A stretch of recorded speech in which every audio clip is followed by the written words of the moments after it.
মুহূর্তে কিন্তু বাংলাদেশ সেনাবাহিনীর সদস্যরা ধানমন্ডি 32-এর এই জায়গায় চলে এসছে। কিছুক্ষণ আগে পর্যন্ত যেখানে আসলে শিক্ষার্থীরা ভাঙচুর করছিলেন সেখানে কিন্তু পরিস্থিতি স্বাভাবিক করার জন্য এই মুহূর্তে বাংলাদেশ সেনাবাহিনীর সদস্যরা এসছেন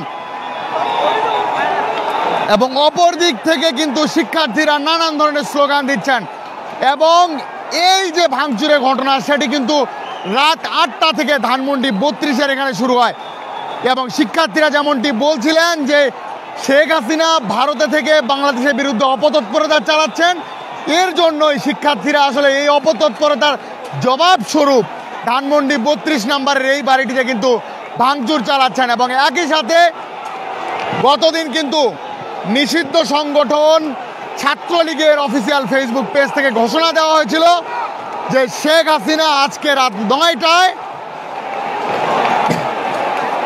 ছাত্রলীগের অফিসিয়াল পেজ থেকে বিবৃতি দিবেন এবং তিনি লাইভে আসবেন, এরকম কিন্তু বলা হয়েছিল। এর পরবর্তীতে কিন্তু বাংলাদেশের ছাত্র সমাজ কিন্তু ফুঁসে ওঠে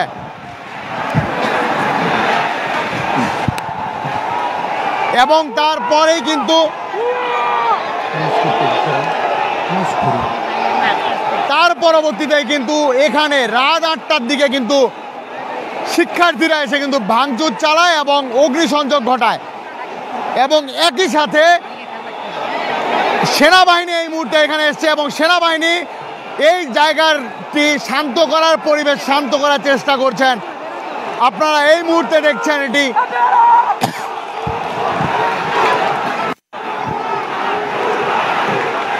ধানমন্ডি 32 থেকে।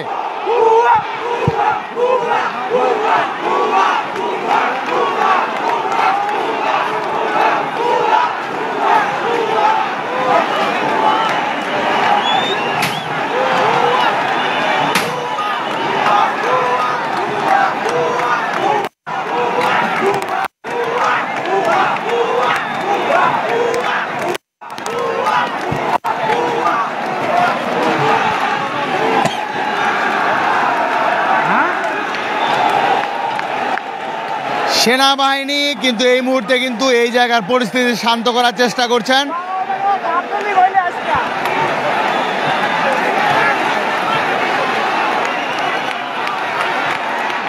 সরাসরি দেখছেন এই মুহূর্তে কিন্তু সেনাবাহিনী চেষ্টা করছে এই জায়গাটির পরিবেশ ঠিক রাখার জন্য এবং একই সাথে পরিস্থিতি স্বাভাবিক করার জন্য। আপনারা দেখছেন ধানমন্ডি 32 নম্বরে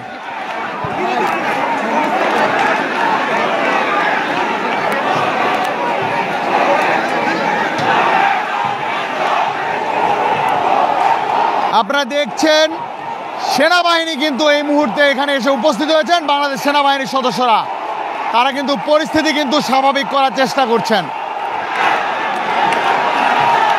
এবং একই সাথে কিন্তু শিক্ষার্থীরা নানান ধরনের স্লোগান কিন্তু দিচ্ছেন।